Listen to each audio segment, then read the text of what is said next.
ಎಲ್ಲರಿಗೂ ನಮಸ್ಕಾರ. ಶಿವರಾತ್ರಿ ಹಬ್ಬಕ್ಕೆ ಅಕ್ಕಿ ಹುರಿದಿರೋ ಅಕ್ಕಿ ಹಸಿಟ್ಟಿಂದ ಯಾವ ರೀತಿ ತಂಬಿಟ್ಟು ಮಾಡ್ಕೊಳೋದಂತ ತೋರಿಸ್ಕೊಡ್ತಾ ಇದ್ದೀನಿ. ನೋಡಿ, ನಾನು ಮಾಡಿದ್ದೀನಿ, ಎಷ್ಟು ಚೆನ್ನಾಗಿ ಬಂದಿದೆ, ತುಂಬ ಚೆನ್ನಾಗಿ ಬಂದಿದೆ. ಈ ರೀತಿ ನೀವು ಮನೇಲಿ ಮಾಡ್ಕೊಳ್ಳಿ, ತುಂಬ ಟೇಸ್ಟಿಯಾಗಿರುತ್ತೆ. ಎಲ್ಲ ಇಷ್ಟಪಟ್ಟು ತಿಂತಾರೆ, ಮಕ್ಕಳು ದೊಡ್ಡವರು ಎಲ್ಲನೂ. ಈ ಥರ ಮಾಡಿಕೊಂಡ್ರೆ ತುಂಬ ನೋಡಿ, ಎಳ್ಳು, ಬೆಲ್ಲ, ಕಡಲೆಪಪ್ಪು, ಕಡಲೆ ಬೀಜ ಎಲ್ಲ ಸೇರಿ ತುಂಬ ಟೇಸ್ಟಿಯಾಗಿರುತ್ತೆ. ಇದಕ್ಕೆ ಏನೇನು ತೊಗೋಬೇಕಂತ ತೋರಿಸ್ಕೊಡ್ತಾ ಇದ್ದೀನಿ. ಮೊದಲಿಗೆ 1 ಕಪ್ ಬೆಲ್ಲ ತೊಗೊಂಡಿದ್ದೀನಿ ದೊಡ್ಡ ಕಪ್ಪಲ್ಲಿ, ಮತ್ತು ಅಷ್ಟೇ ಅಕ್ಕಿನೂ ತೊಗೊಂಡಿದ್ದೀನಿ ದೊಡ್ಡ ಕಪ್ಪಲ್ಲಿ. ಕಡಲೆ ಬೀಜ ಒಂದು ಸಣ್ಣ ಕಪ್ಪಲ್ಲಿ ಕಡಲೆ ಬೀಜ ಫುಲ್ ತೊಗೊಂಡಿದ್ದೀನಿ. ನಂತರ 3/4 ಕಪ್ ಕಡಲೆಪಪ್ಪು, ಅರ್ಧ ಕಪ್ಪು ಒಣ ಕೊಬ್ಬರಿ ತುರಿದಿಟ್ಕೊಂಡಿದ್ದೀನಿ. ಮತ್ತು ಏಲಕ್ಕಿ ಒಂದು 3 ರಿಂದ 4 ಏಲಕ್ಕಿ ತೊಗೊಂಡಿದ್ದೀನಿ. ಮತ್ತು ಎಳ್ಳು ಬಂದುಬಿಟ್ಟು ಕಪ್ಪು ಎಳ್ಳು, ಬಿಳಿ ಎಳ್ಳು 2 ತೊಗೊಂಡಿದ್ದೀನಿ, 4 ಸ್ಪೂನು. ಈಗ ನಾನು ತವ ಇಟ್ಕೊಂಡು ತವದಲ್ಲಿ ನಾನು ಅಕ್ಕಿ ಹುರ್ಕೋತಾ ಇದ್ದೀನಿ. ನೋಡಿ, ಈ ಥರ ಹುರ್ಕೋಬೇಕು. ಸ್ವಲ್ಪ ಕಲರ್ ಚೇಂಜ್ ಆಗಬೇಕು. ಇಷ್ಟು ಕಲರ್ ಚೇಂಜ್ ಆದರೆ ಸಾಕು, ನಮಗೆ ಗೊತ್ತಾಗುತ್ತೆ. ಅದನ್ನು ತೆಗೆದು ಸಪ್ರೇಟಾಗಿ ಇಟ್ಕೊಳ್ಳಿ. ನಂತರ ನಾನು ಅದೇ ಬಾಣಲೆಗೆ ಎಳ್ಳು ತೆಗೆದಿಟ್ಟಿದ್ನಲ್ಲ, ಎಳ್ಳನ್ನು ಸೇರಿಸ್ಕೊಂಡು ನಾನು ಅದನ್ನು ಹುರ್ಕೋತಾ ಇದ್ದೀನಿ. ಈಗ ಅದನ್ನು ಹುರಿದು ಸಪ್ರೇಟ್ ಮಾಡಿ ಇಟ್ಕೋತಾ ಇದ್ದೀನಿ. ನಂತರ ಈಗ ನೋಡಿ, ಕಡಲೆ ಬೀಜನೂ ಅದಕ್ಕೆ ಹಾಕ್ಕೊಂಡಿದ್ದೀನಿ. ಕಡಲೆ ಬೀಜ ಬಂದು ನೋಡಿ, ಚಿಪ್ಪೆ ಯಾವ ರೀತಿ ಬಿಟ್ಕೋತಾ ಇದೆ ನೋಡಿ, ಎಷ್ಟು ಚೆನ್ನಾಗಿ ಬಿಟ್ಕೋತಾ ಇದೆ. ಈ ಥರನೇ ಚಿಪ್ಪೆ ಬಿಟ್ಕೊಳೋ ರೀತಿ ನೀವು ಹುರ್ಕೊಳ್ಳಿ, ತುಂಬ ಟೇಸ್ಟಾಗಿರುತ್ತೆ. ಆವಾಗ ತಂಬಿಟ್ಟು ಈ ಥರ ಮಾಡಿಕೊಂಡು ಸಪ್ರೇಟಾಗಿ ಮಾಡಿ ಇಟ್ಕೊಳ್ಳಿ. ನಂತರ ಅದೇ ತವಾಗೆ ನಾನು ಗ್ಯಾಸ್ ಆರಿಸ್ಬಿಟ್ಟು ಒಣಕೊಬ್ಬರಿನ ಸ್ವಲ್ಪ ಸುಮ್ಮನೆ ಬೆಚ್ಚಗೆ ಮಾಡ್ಕೋತಾ ಇದ್ರಿ. ನಿಮಗೆ ಬೇಕಾದರೆ ಮಾಡ್ಕೊಳ್ಳಿ, ಇಲ್ಲಾಂದರೆ ಪರವಾಗಿಲ್ಲ, ಒಣಗಿರೋದ್ರಿಂದ ಹಾಗೆ ಹಾಕ್ಕೋಬೋದು. ಈಗ ನಾನು ಆರಿಸಿಟ್ಟಿರೋಂಥ ಅಕ್ಕಿನೂ ಮಿಕ್ಸಿ ಜಾರ್ಗೆ ಹಾಕ್ಕೊತಾ ಇದ್ದೀನಿ. ಈಗ ಏಲಕ್ಕಿಯಿಂದ ಚಿಪ್ಪೆ ಸಮೇತನೂ ಅದನ್ನು ಅದಕ್ಕೆ ಸೇರಿಸ್ಕೊತಾ ಇದ್ದೀನಿ. ಇದನ್ನು ಪೌಡ್ರ್ ಮಾಡ್ಕೊತಾ ಇದ್ದೀನಿ.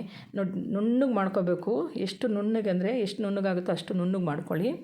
ಈಗ ನಾನು ಕಡಲೆ ಬೀಜನೂ ಚಿಪ್ಪೆ ತೆಗೆದು ಅದನ್ನೆಲ್ಲ ನೀಟ್ ಮಾಡಿ ಇಟ್ಕೊಂಡು ಇವಾಗ ಅದನ್ನು ಸಣ್ಣ ಮಿಕ್ಸಿ ಜಾರ್ಗೆ ಹಾಕ್ಕೊಂಡು ತರಿತರಿಯಾಗಿ ರುಬ್ಕೋತಾ ಇದ್ದೀನಿ. ನಿಮಗೆ ಕಾಣಿಸ್ತಾ ಇದೆ ನೋಡಿ, ತರಿತರಿಯಾಗಿರಬೇಕು. ಆವಾಗಲೇ ಅದು ತಂಬಿಟ್ಟು ತುಂಬ ರುಚಿಯಾಗಿರೋದು. ತುಂಬ ನುಣ್ಣಗೆ ಮಾಡಿಬಿಟ್ರೆ ಆಮೇಲೆ ಹಸಿಟ್ಟು ಥರ ಆಗೋಗುತ್ತೆ, ಅದು ನಮಗೆ ಟೇಸ್ಟ್ ಸಿಗೋಲ್ಲ, ಕಡಲೆ ಬೀಜ ಟೇಸ್ಟ್ ಸಿಗೋಲ್ಲ. ಈಗ ನೋಡಿ, ಅದಕ್ಕೆ ಹಾಕ್ಕೊಂಡೆ ಅಕ್ಕಿ ಹಸಿಟ್ಟೆಲ್ಲ ಮಿಕ್ಸ್ ಮಾಡ್ಕೊತಾ ಇದ್ದೀನಿ ಅದನ್ನು. ಈಗ ನಂತರ ನಾನು ಎಳ್ಳು ತೋರಿಸ್ನಲ್ಲ, ಎಳ್ಳನ್ನು ಸೇರಿಸ್ಕೊತಾ ಇದ್ದೀನಿ. ಎಳ್ಳು ಸೇರಿಸ್ಕೊಂಡು ಈಗ ನಾನು ಅದಕ್ಕೆ ಒಣ ಕೊಬ್ಬರಿನೂ ಸೇರಿಸ್ಕೊತಾ ಇದ್ದೀನಿ. ಒಣ ಕೊಬ್ಬರಿ ಸೇರಿಸ್ಕೊಂಡು ಈಗ ನಾನು ಅದನ್ನು ಇದು ಮಾಡ್ಕೊತಾ ಇದ್ದೀನಿ. ಈಗ ಒಂದು ಸಣ್ಣ ಜಾರ್ ತೊಗೊಂಡು ಅದರಲ್ಲಿ ಕಡಲೆಪಪ್ಪು ಇಟ್ಕೊಂಡಿದ್ನಲ್ಲ ಬಟ್ಲಲ್ಲಿ, ಆ ಕಡಲೆಪಪ್ಪನ್ನು ಅದಕ್ಕೆ ಹಾಕಿ ಒಂದೇ ಒಂದು ರೌಂಡ್ ತಿರ್ಸ್ಕೋಬೇಕಷ್ಟೇ. ತೀರಾ ತುಂಬ ನುಣ್ಣಕ್ಕಂತೂ ತಿರ್ಸ್ಕೊಬೇಡಿ, ಅದನ್ನು ಸ್ವಲ್ಪ ದಪ್ಪ ದಪ್ಪ ಇರಬೇಕಾಗತ್ತೆ. ಈಗ ನೋಡಿ, ಕಡಲೆಪಪ್ಪನ್ನು ತಿರುವ್ಕೊಂಡಿದ್ದೀನಿ. ನೋಡಿ, ಕಾಣಿಸ್ತಾ ಇದೆಯಲ್ಲ ನಿಮಗೆ, ಕಡಲೆ ಬೀಜ ಕಡಲೆಪಪ್ಪೆಲ್ಲ ಈ ಥರ ನಮಗೆ ಬಾಯಿ ಸಿಗೋ ಥರ ಇರಬೇಕು. ಆ ಥರ ಮಾಡ್ಕೊಳ್ಳಿ ಮಿಕ್ಸಿ. ಈಗ ನಾನು ಕೈಯಿಂದ ಎಲ್ಲ ಮಿಕ್ಸ್ ಮಾಡ್ಕೊತಾ ಇದ್ದೀನಿ. ಎಳ್ಳು, ಬೆಲ್ಲ, ಒಣ ಕೊಬ್ಬರಿ ಮತ್ತು ಹಸಿಟ್ಟು ನಾವು ಏನೇನು ಹಾಕಿದ್ರೆ ನಾನೆಲ್ಲ ಕೈಯಲ್ಲಿ ಮಿಕ್ಸ್ ಮಾಡ್ಕೊತಾ ಇದ್ದೀನಿ. ಮಿಕ್ಸ್ ಮಾಡ್ಕೊಂಡು ಈಗ ಒಂದು ಪಾತ್ರೆ ಇಟ್ಕೊಂಡು ಗ್ಯಾಸ್ ಮೇಲೆ ಬೆಲ್ಲ ಸೇರಿಸ್ತಾ ಇದ್ದೀನಿ. ಅದಕ್ಕೆ ಸೇರಿಸ್ಬಿಟ್ಟು ನಂತರ ನಾನು ಬೆಲ್ಲ ಯಾವ ಕಪ್ಪಲ್ಲಿ ತೊಗೊಂಡಿದ್ನೋ ಅದೇ ಕಪ್ಪಲ್ಲಿ ಅರ್ಧ ಕಪ್ಪಷ್ಟು ನೀರು ತೊಗೊಂಡಿದ್ದೀನಿ. ಅದನ್ನು ಅದಕ್ಕೆ ಸೇರಿಸ್ಕೊಂಡು ಕುದಿಸ್ಕೊತಾ ಇದ್ದೀನಿ. ನೋಡಿ, ತಿರುವ್ಕೋತಾ ಇದ್ದೀನಿ. ಈ ರೀತಿ ಪಾಕ ಮಾಡಿಕೊಂಡ್ರೆ ಸಾಕು, ಬೆಲ್ಲ ಕರಗಿದ್ರೆ ಸಾಕು, ಚೆಂದಾಗಿ ಕುದ್ರೆ ಸಾಕು. ಈಗ ನಾನು ಅದನ್ನು ಫಿಲ್ಟ್ರ್ ಮಾಡ್ಕೊತಾ ಇದ್ದೀನಿ. ಫಿಲ್ಟ್ರ್ ಮಾಡಿಕೊಂಡು ಒಂದು ಸೌಟಿಂದ ಮಿಕ್ಸ್ ಮಾಡ್ಕೊತಾ ಇದ್ದೀನಿ. ನಾನು ಈ ಥರನೇ ಮಿಕ್ಸ್ ಮಾಡ್ಕೊತೀನಿ, ಯಾಕಂದರೆ ಬಿಸಿ ಇರೋದ್ರಿಂದ ನಾನು ಫುಲ್ ಸೌಟಲ್ಲೇ ಮಿಕ್ಸ್ ಮಾಡ್ಕೊತಾ ಇದ್ದೀನಿ. ನನ್ನ ಚಾನಲ್ ಮೊದಲನೇ ಸಲ ನೋಡೋರಾದರೆ ಮುತ್ತಮ್ಮ ಕನ್ನಡ ಚಾನಲು ಎಲ್ಲ ಲೈಕ್ ಮಾಡಿ, ಬೆಲ್ ಬಟನ್ ಪ್ರೆಸ್ ಮಾಡಿ, ಶೇರ್ ಮಾಡಿ. ಈ ಥರ ನೀವು ಮನೇಲಿ ಮಾಡಿ ನಾನು ಕಮೆಂಟ್ ಮಾಡಿ.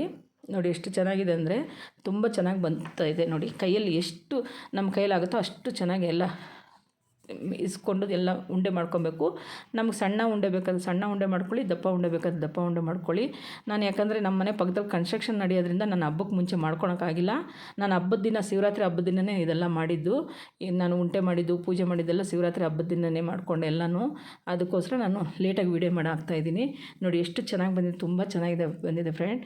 ಈ ಥರ ನೋಡಿ ಮಾಡಿ. Thank you.